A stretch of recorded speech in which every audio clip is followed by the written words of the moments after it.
Summer வந்தாச்சு. சம்மருக்கு நல்ல இதமான ஒரு ஹெல்த்தியான ஒரு கூல் ட்ரிங்க்ஸ் தான் பார்க்க போகிறோம். ரொம்ப ஈஸியாக செஞ்சு வச்சிடலாம். எப்போ நினச்சாலும் நம்ம ஈஸியாக எடுத்து குடிச்சிக்கலாம். அதுக்கு நான் ஃபஸ்ட்டு நெல்லிக்காய் எடுத்திருக்கேன். முழு நெல்லிக்காவும், ஒரு துண்டு இஞ்சும், ஒரு லெமனும் எடுத்திருக்கேன். நீங்கள் குவான்டிட்டிக்கு தகுந்தாப்போல் போட்டுக்கோங்க. ஃபஸ்ட்டு நெல்லிக்காயில் இருக்கிற விதைகளெல்லாம் நீக்கிட்டு அந்த பல்ப்பு மட்டும் எடுத்துக்கலாம்.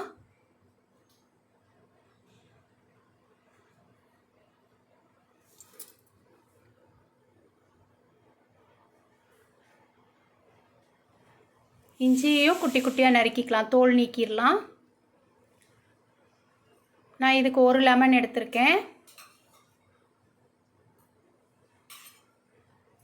மிக்ஸி ஜாரில் லெமன் ஜூஸ் பிழிஞ்சிருங்க. விதைகள் இருக்கக்கூடாது, விதைகள் இருந்தால் கசக்கும், விதைகள் எடுத்துருங்க.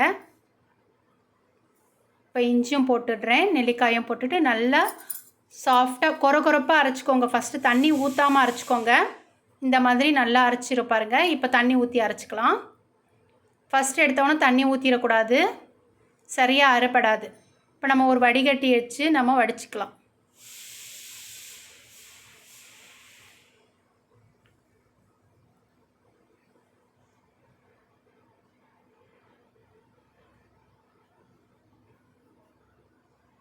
மீதம் இருக்கிறதையும் நாம் வடித்து எடுத்துக்கலாம்.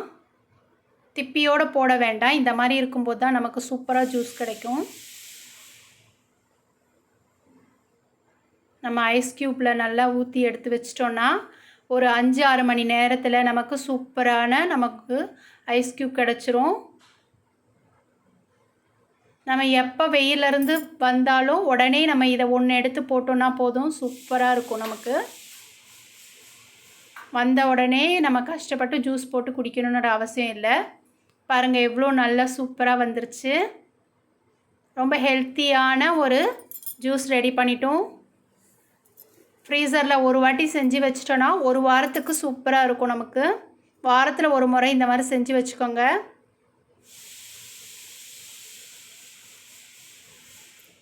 இதில் உங்களுக்கு தேவையான அளவு தேனோ இல்லை சர்க்கரையோ கலந்துக்கோங்க. சூப்பரான ட்ரிங்க்ஸ் ரெடி ஆயிடுச்சு. அதுவும் ரொம்ப ஹெல்த்தியாக. எல்லோரும் ட்ரை பண்ணுங்கள். ஒரு முறை செஞ்சு ஃப்ரிட்ஜில் வச்சிட்டோன்னா போதும், தினமும் தேவைப்படும் போதெல்லாம் நம்ம எடுத்துக்கலாம். தேங்க்யூ.